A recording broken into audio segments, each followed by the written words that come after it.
PDM उनकी तो कल कश्ती जो थी ऐन समंदर के दरमियान आके ऐसी गर्क हुई है कि आगे बढ़ने का उनको अब रास्ता मुश्किल से ही नज़र आ रहा है कि कैसे आगे बढ़ेंगे। पहले दिन से मसाइल थे। पहले दिन जब पीडीएम का एलामिया आया और उसके अंदर इस्तीफ़ों की बात लिखनी थी तो आसिफ अली जरदारी इस्तीफ़े लिखने के ऊपर तैयार नहीं थे।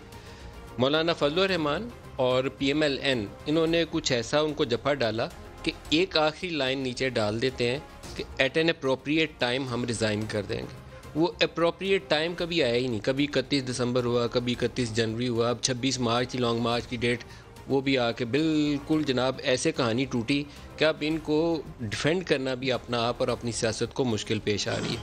कल इजलास के अंदर जो बातें हुई वो भी बड़ी मज़ाक़ा ख़ेज़ है। एक ऐसी जमातें जो इकट्ठे से एक मिशन लेकर निकली हैं और मिशन ये था, पीएमएलएन उसको कहती थी वोट को इज़्ज़त दो और आसिफ अली जरदारी कहते थे कि ये जो आरओ इलेक्शन हैं या इलेक्शन का नतीजा बदल जाता है ये सिलसिला बंद होना चाहिए और इलेक्शन प्रोसेस जो है शफाफियत के साथ आगे बढ़ना चाहिए। दोनों ने अपनी अपनी लाइन लेंथ के मुताबिक अपने बयानात भी दिए, क्योंकि आसिफ अली जरदारी एक बयान दे चुके थे कि आप तो 3 साल के लिए आते हैं और एक उन्होंने जुमला बोला था ईंट से ईंट बुझा दूंगा। उसके बाद से उन्होंने ऐसा बयान दोबारा देने की गलती नहीं की, माफ़ी तलाफ़ी करके उन्होंने सुलह कर ली। कल इजलास के अंदर मौलाना फजल रहमान बहुत डेस्परेट थे और गुस्से में भी थे। उनको लगता था कि उनकी सियासत जो है बिल्कुल ऐसी बंदगली में आ गई है जहाँ पर पीएमएलएन और आसिफ अली जरदारी की जो मसलियत है उनको ले डूबेगी। तो अब डिसाइसिव एक्शन होना चाहिए, इस्तीफ़ा दें, फिर बात आगे चलती है, फिर मार्च की तरफ आएंगे, क्योंकि बच्चे मदरसों के और रिलीजियस फॉलोइंग वो जेयूआई के पास थी, वो बाकियों के पास नहीं थी। अगर धरना देना था तो मौलाना फजल रहमान के लोग धरना दे सकते थे, वो नून लीग और पीपल्स पार्टी के नहीं दे सकते थे। तो मौलाना ने कहा कब करेंगे इस पर बात, तो बात आगे चलेगी। और नवाज शरीफ साहब ने भी 2-3 ऐसे जुमले बोले। उन्होंने कहा कि इक़्तिदार किसको चाहिए, वो हमारा इस वक्त मकसद नहीं है कि इक़्तिदार में किसने आना है। पीएमएलएन इक़्तिदार की भूखी नहीं है, हम तो इस निज़ाम को बदलना चाहते हैं। और कुछ जज्बाती 2-3 उन्होंने जुमले बोले तो आसिफ अली जरदारी ने उसके जवाब में कहा कि अगर मियाँ साहब निज़ाम बदलना है, इंकलाब लाना चाहते हैं तो इंकलाब लंदन बैठ के नहीं आता।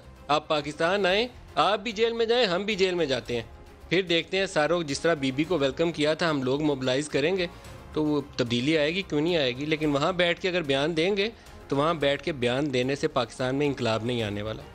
फिर उन्होंने कहा कि यूसुफ रज़ा गिलानी का इंतखाब था, तो यूसुफ रज़ा गिलानी के इंतखाब के अंदर इसहाक डार साहब का एक वोट था, वो हमें पड़ा ही नहीं। अगर वो एक वोट पड़ जाता तो हमारा एक वोट ज़्यादा हो जाता, हम इलेक्शन जीत जाते। इसके ऊपर तलखी पैदा होगी, कुछ ऐसे जुमलों का तबादला हुआ, तलखी पैदा होगी।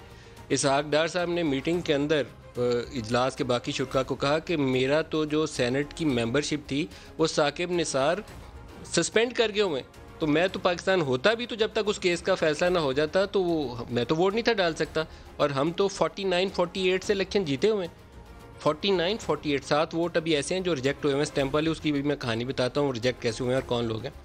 49-48 से हम तो इलेक्शन जीते हुए हैं, तो आप कैसे कहते हैं कि हम तो वो इलेक्शन हार गए, हम तो इलेक्शन जीते हुए हैं। और मेरा पासपोर्ट वैलिड था, इसको इन्होंने सस्पेंड कर दिया, और मुशर्रफ का पासपोर्ट एक्सपायर हुआ था, उसको इन्होंने रिन्यू कर दिया, तो मुझे तो आने का रास्ता नहीं दे रहे। ये बाकायदा मीटिंग के अंदर आपस में आर्गूमेंट चल रही। तो आसिफ अली जरदारी ने कहा कि समझियों को छोड़ना इमरान खान को मजबूत करने के मुतरादिफ होगा और ऐसे फैसले न किए जाएँ जिनसे हमारी राहें जुदा हो जाएँ। बाकायदा मीटिंग के अंदर उन्होंने सीधी एक लाइन ले ली कि ऐसे फैसले न किए जाएँ जिससे हमारी राहें जुदा हो जाएं। लड़ना है तो सबको जेल में जाना पड़ेगा। और जरदारी साहब ने एक जुमला ऐसा बोला, 2 जुमले बोले उन्होंने, और नून लीग और जेयूआई के जो सीनियर क़यादत है उसका ख्याल यह है कि ये दोनों जुमले तयशुदा थे और मैसेज कहीं और देना मकसूद था और ये मैसेज कहीं और सुना भी गया। ये जो मीटिंग थी ये सपोज तो यही किया गया था कि ये उन लीडरशिप तक ही रहेगी, लेकिन उन लीडर्स से हटके ये पब्लिक में आई, मीडिया को कन्वे की गई